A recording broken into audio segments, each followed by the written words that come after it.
नमस्कार साथियों, मैं अमित कुमार स्वागत करता हूं आप सभी के अपने YouTube चैनल AKHD क्लासेस में। इस वीडियो में हम अर्थव्यवस्था से जुड़े हुए टॉप 30 महत्वपूर्ण MCQ जो है क्वेश्चन कवर करेंगे, जो रेलवे ग्रुप डी के एग्जाम में विगत वर्ष में पूछे गए उन प्रश्नों को शामिल किया गया है। तो बिल्कुल वीडियो को अंत तक जरूर देखें। साथ में अगर आप इसका PDF प्राप्त करना चाहते हैं तो हमारे टेलीग्राम चैनल से जुड़ सकते हैं। इसका लिंक आपको डिस्क्रिप्शन में मिल जाएगा। पहला क्वेश्चन है कि व्यापार की गई वस्तुओं और सेवाओं के कुल मूल्य को व्यापार का या की डैश माना जाता है। तो क्या माना जाता है? तो इसे जो है आयतन माना जाता है। बिल्कुल ऑप्शन नंबर सी राइट हो जाएगा। नेक्स्ट क्वेश्चन है, नगद आरक्षित अनुपात के अलावा बैंकों को अल्पावधि में नगद रूप में कुछ रिजर्व रखने की भी आवश्यकता होती है, जिसे डैश कहा जाता है। तो उसे जो है बिल्कुल वैधानिक लाइसेंस अनुपात कहते हैं। बी ऑप्शन राइट हो जाएगा। 3 नंबर है कि व्यक्तित्व प्रयोज्य आय के संदर्भ में निम्नलिखित में से कौन सा सही है? तो सही विकल्प यहाँ पे सी हो जाएगा कि व्यक्तित्व प्रयोज्य आय इक्वल होता है व्यक्तित्व आय व्यक्तित्व कर अदायगी अदायगी माइनस गैर अदायगी। ठीक है, तो ये होता है बिल्कुल सी राइट हो जाएगा। 4 नंबर है, किसी देश की प्रति व्यक्ति आय की गणना देश की राष्ट्रीय आय को उसके या उसकी डैश भाग देकर की जाती है। तो किससे जो है भाग दी जाती है? तो जनसंख्या से। बिल्कुल ऑप्शन नंबर बी राइट हो जाएगा। 5 नंबर है, निम्नलिखित में से कौन अर्थव्यवस्था के प्राथमिक क्षेत्र से संबंधित नहीं है? तो बैंक की सेवाएं जो है ये संबंधित नहीं है। बिल्कुल ऑप्शन नंबर ए राइट हो जाएगा। 6 नंबर है, किस कारण से आयातित सामान अधिक महंगा होता है? ये जो होता है प्रशुल्कों के कारण। बिल्कुल ऑप्शन नंबर बी राइट हो जाएगा।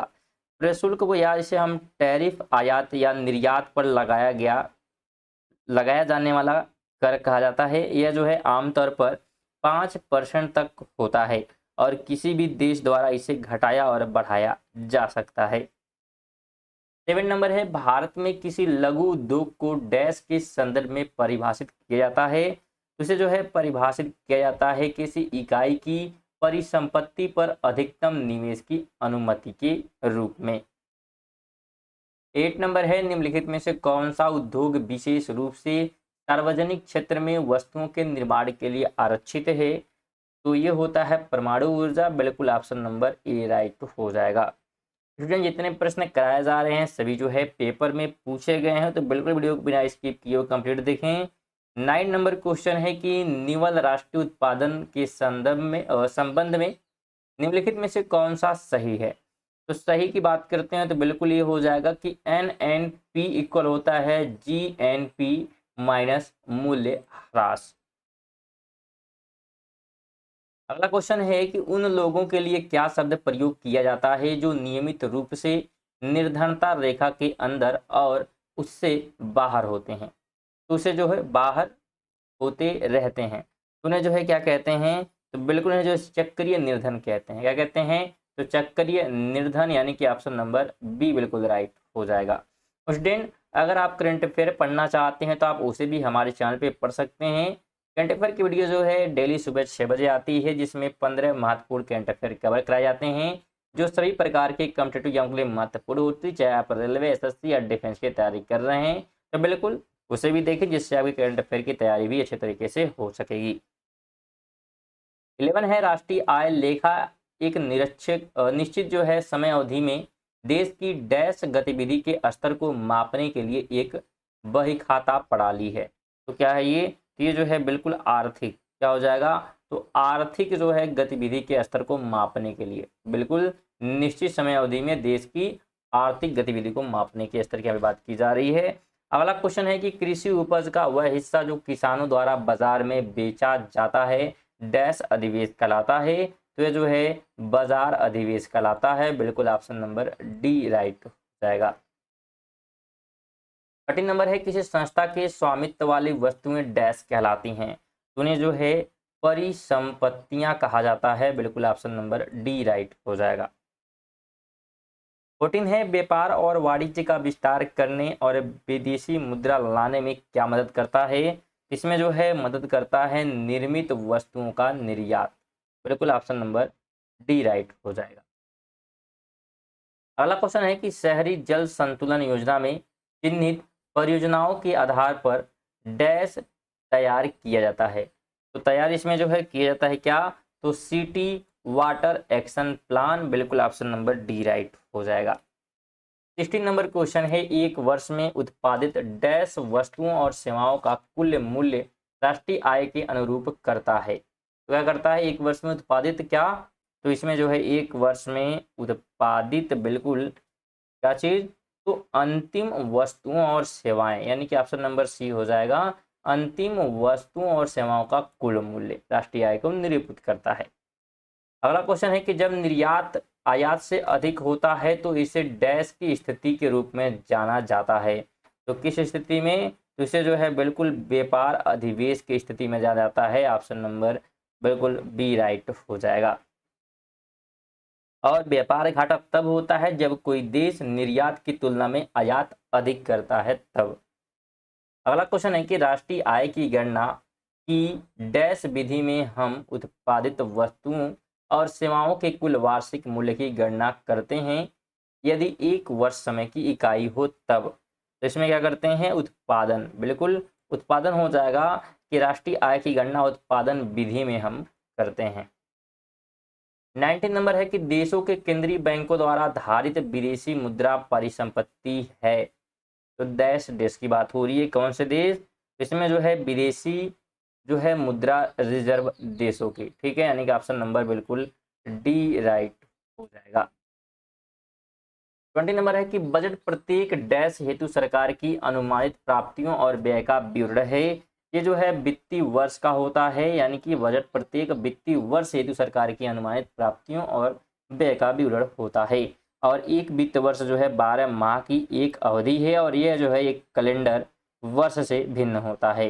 भारत का जो वित्त वर्ष है 1 अप्रैल से शुरू होता है तथा 31 मार्च को समाप्त होता है, इन्हें भी ध्यान रखें। साथ में स्टूडेंट अगर वीडियो आपको इन्फॉर्मेटिव लगे तो वीडियो को आप लाइक जरूर कर दें और चैनल पे अगर नए हैं तो चैनल को सब्सक्राइब भी जरूर करें, जिससे आपको नोटिफिकेशन टाइमली मिलती रहेगी। साथ में वीडियो को शेयर करते हुए चलिएगा। अगले क्वेश्चन की बात करते हैं। कुल इसमें 30 प्रश्न है तो बिल्कुल कंप्लीट देख कर ही जाएँ, आपसे निवेदन है बिल्कुल कंप्लीट देखें, जैसे आपकी तैयारी भी क्या है बेहतरीन तरीके से हो पाएगी। 21 है कि RBI की निम्नलिखित मौद्रिक लिखतों में कौन सा प्राकृतिक में गुणात्मक है।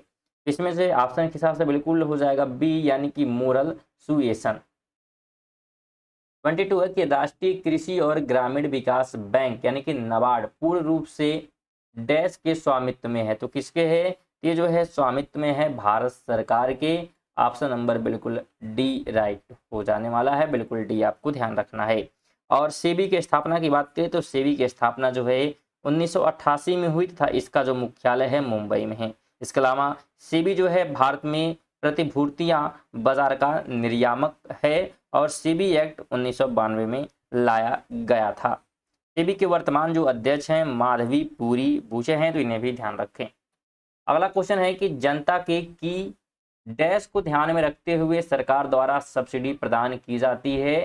तो क्या ध्यान में रखते हुए, तो ध्यान में रखा जाता है कल्याण, यानी कि जनता का कल्याण हो और इसके लिए क्या है सब्सिडी जो है दी जाती है। अगला क्वेश्चन है कि निवल निर्यात डैश कुल निर्यात माइनस किसके बराबर होता है। यहाँ पे हम क्या माइनस कर देंगे, कुल निर्यात में से यहाँ से माइनस कर देंगे कुल जो है आयात, बिल्कुल कुल आयात हम माइनस कर देंगे कुल निर्यात में से, तो हमारा क्या निकलेगा, तो हमारा निवल निर्यात निकल जाएगा। अगला क्वेश्चन है कि ऋण के लिए सुरक्षा के रूप में ऋणात्मक के पास उदारकता द्वारा गिरवी रखी गई संपत्ति डैश कहलाती है। तो उसे जो है कहा जाता है क्या, तो बिल्कुल संपार्श्विक, यानी कि ऑप्शन नंबर डी राइट हो जाएगा। 26 है कि डैश का उपयोग पैसे की मांग और आपूर्ति को नियंत्रित करने के लिए किया जाता है।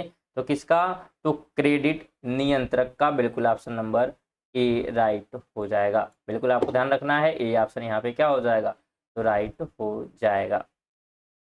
आपको यहाँ ध्यान रखना है ऑप्शन नंबर बिल्कुल ए। अगला क्वेश्चन है कि भारत में औद्योगिक नीति संकल्प पहली बार वर्ष डैश में पारित किया गया। तो ये जो है सबसे पहली बार जो है 1948 में किया गया था, यानी कि ऑप्शन नंबर सी बिल्कुल राइट हो जाएगा। 28 है कि माइक्रो फाइनेंस संस्था डैश को वित्तीय सेवाएं प्रदान करती है। किसको करती है?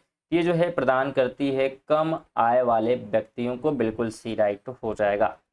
29 है कि डैश खुदरा विक्रेताओं के लिए गोदाम में स्टॉक रखते हैं ताकि खुदरा विक्रेताओं को जब भी उनकी आवश्यकता हो उन्हें सामान उपलब्ध कराया जा सके। तो कौन रखता है? तो थोक विक्रेता जो है रखते हैं। बिल्कुल। अगला क्वेश्चन है कि विनिर्मित वस्तुओं का निर्यात व्यापार और वाणिज्य को डैश है। तो क्या करता है ये? तो फैलाता है, यानी कि ऑप्शन नंबर ए राइट हो जाएगा कि विनिर्मित वस्तुओं का निर्यात व्यापार और वाणिज्य को फैलाता है।